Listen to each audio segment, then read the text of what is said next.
नमस्कार, रजनीकल चॅनेलवर आपल्या सर्वांचं स्वागत आहे. तर आज आपण आपल्या चॅनेलवर स्वीट कॉर्नचं उपीट कसं बनवायचं ते बघूया.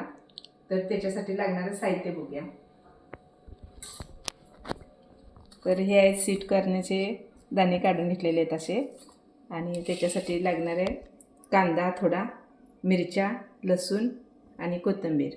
आणि हे आपण आता स्वीट कॉर्न दाणे ह्याचे भाजून घ्यायचे आहेत तेलावर, गॅसवर.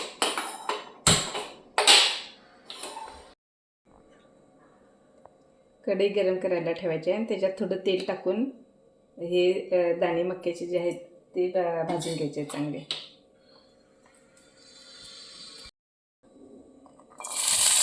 ह्याच्यात घालून भाजून घ्यायचे.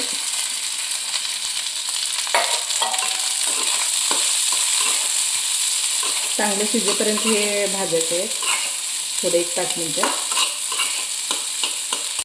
तरी आता चांगले आपले हे भाजलेले आहेत स्वीट कॉर्नचे दाणे. तर त्याच्यात आपण आता हे लसूण आणि मिरच्या टाकून घेऊया आणि चांगलं थोड्या वेळाने हलवूया परत. आता हे मिश्रण आपण म्हणजे स्वीट कॉर्नचे दाणे, लसूण, मिरच्या हे मिश्रण आता आपल्या मिक्सरमध्ये भांड्यात घालून बारीक करून घेऊया आणि मग फोडणी करून त्याचं उपीट तयार करायला घेऊया. आता ही थोडं तेलाची फोडणी करून घ्यायची आपण. कढईत तेल ओतायचं म्हणजे ते लसत नाही कढईला.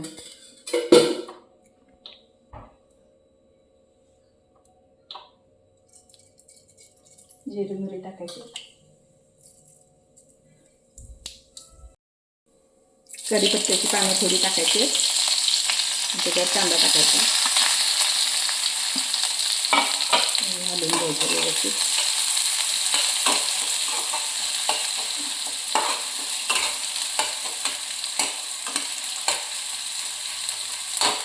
त्याच्यावरच आपण आता थोडीशी हळदपूड,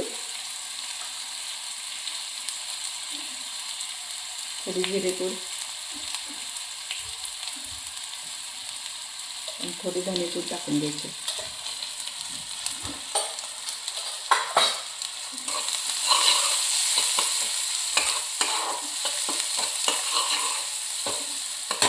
आणि ह्याच्यावर हे मिश्रण ओतून घ्यायचं आहे. थोडं त्याआधी आपण थोडं मीठ पण टाकून घेऊया.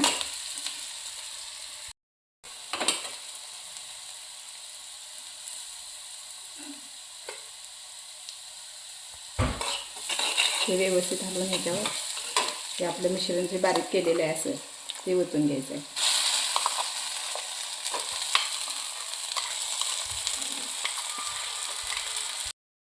हे मिश्रण आता असं हलवून घ्यायचं आहे सगळं.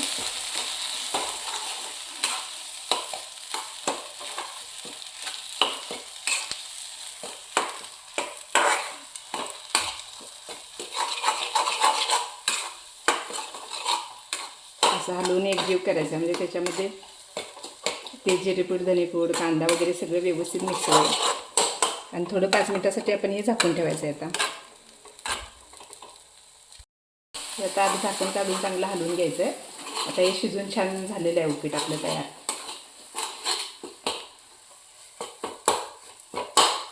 तर हे थंड झाल्यावर आपण खायला घ्यायचं आहे. हे आपलं उपीट स्वीट कॉर्नचं उपीट तयार आहे. आता त्याला आपण आता असं कोथिंबीरीने सजवून घ्यायचं आहे आणि थोड्या वेळानं खायला घ्यायचं.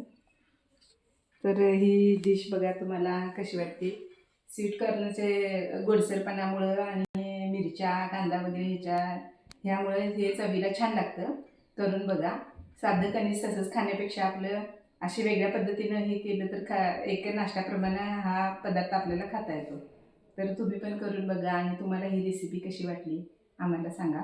तर आमच्या चॅनेलला तुम्ही सबस्क्राईब केला नसाल तर सबस्क्राईब करा, लाईक करा आणि शेअर करा. पुन्हा आपण दुसऱ्या रेसिपीसह भेटू. तोपर्यंत नमस्कार.